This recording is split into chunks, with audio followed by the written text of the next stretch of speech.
Hello and good afternoon, or good Ecuadorian afternoon. This is David Edelstein here for Better Than Before, live on Facebook, and as usual, talking about mindfulness, communication, relating, getting along, and all of the things that go with it. Today, hi, Stever. Thanks for tuning in.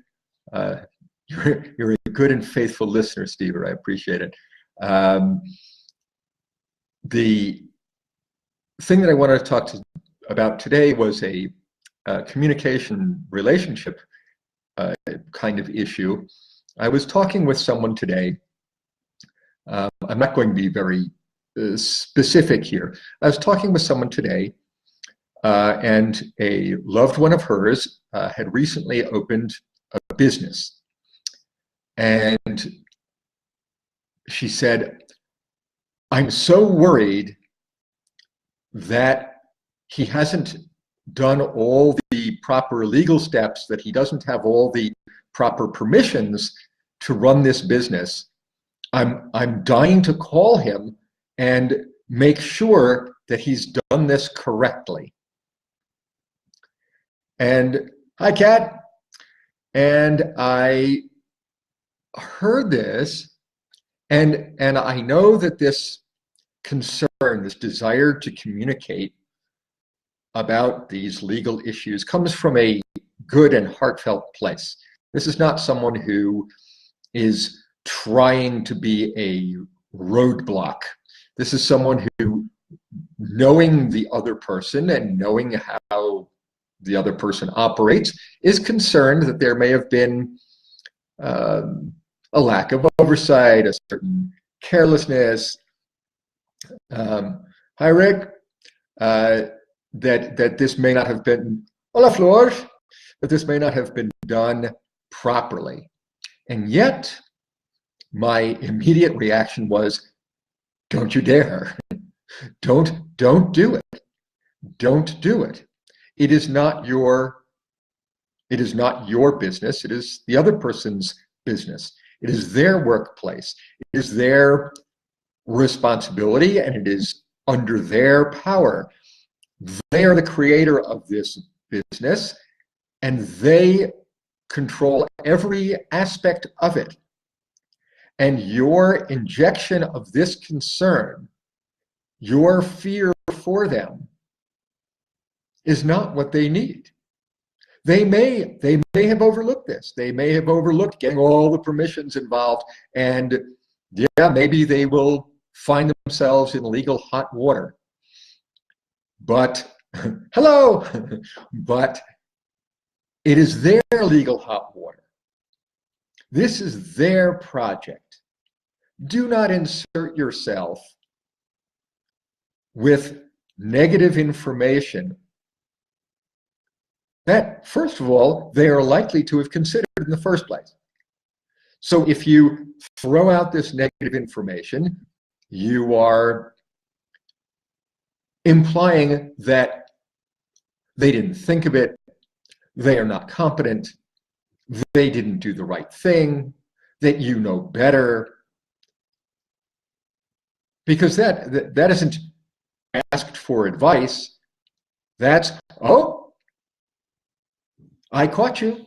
I caught you making a mistake, or I think that I did. I don't really believe that you can do this without making a mistake. No one undertaking a new enterprise needs that kind of uncalled for advice. Every enterprise is a risk. Everything in life is a risk. We're always confronting change. We always have to take certain risks, even just to stand still. Doing absolutely nothing, just hunkering down, is never a functional life choice. There will always be things, no matter how cautious we are, that pull us outside of our comfort zone. But when someone else has gone outside of his or her comfort zone, if someone else has gone outside of his or her comfort zone, It's not your role to unbidden show up saying, I think you did it wrong. I think you made a mistake. I would do it differently. This is their show. This is their ball game. This is their fiesta. You have to let them live it. You have to let them live it. What do they need from you? Especially if you're close, especially if this is a family relationship or a husband-wife type relationship, or even a dating type relationship where one person is taking a kind of entrepreneurial or other risk or undertaking some big change. Your role is to say, I know you can do this. Your role is to say, I believe in your competence. I know that now that you have decided to do this, you will do everything you can to make it a success. If the person invites your naysaying, I need a no man. I need a no woman. I need someone to point out the flaws in this. I need someone to show me where I could have gone wrong at a planning stage. Sure, dive in. Dive in with all of your fears. Maybe you are afraid of something that the other person has not considered, but they've asked. That's a key difference. If the project is already underway and they are going their way, your job is to be supportive. Your job is to encourage. Your job is to give confidence. Your job is to be proud of them. You're a family member. You're the person they love, or one of the people that they love. Your job, your position as such, is not to burden them with your fears. They've certainly had to overcome any number of fears of their own. Your job is to say, I'm proud of you. I recognize the risk you're taking. I support you. If you want any advice from me, if you want any support from me, if you want any insight from me, I'll be happy to give it.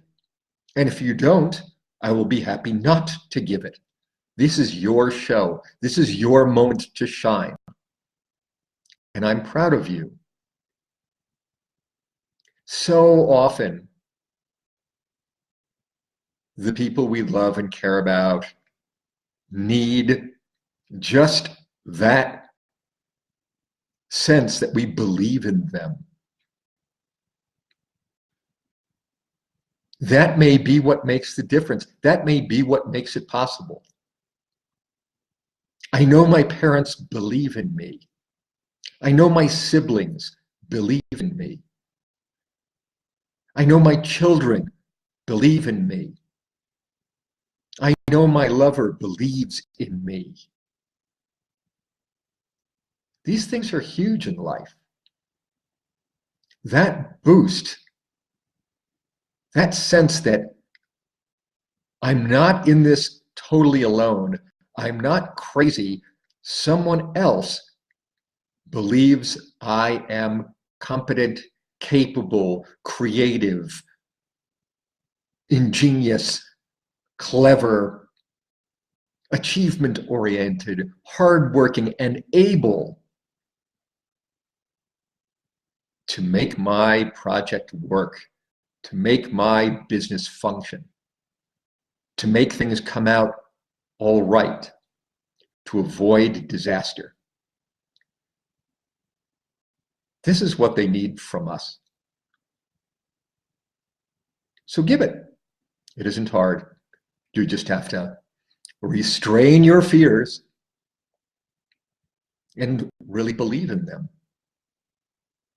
There's hardly, I can't think of a greater gift. I'm going to wrap it up here. Thanks so much for tuning in. Thanks for your thoughts and comments. And I'll see you again tomorrow when we'll talk more about mindful relating and communicating.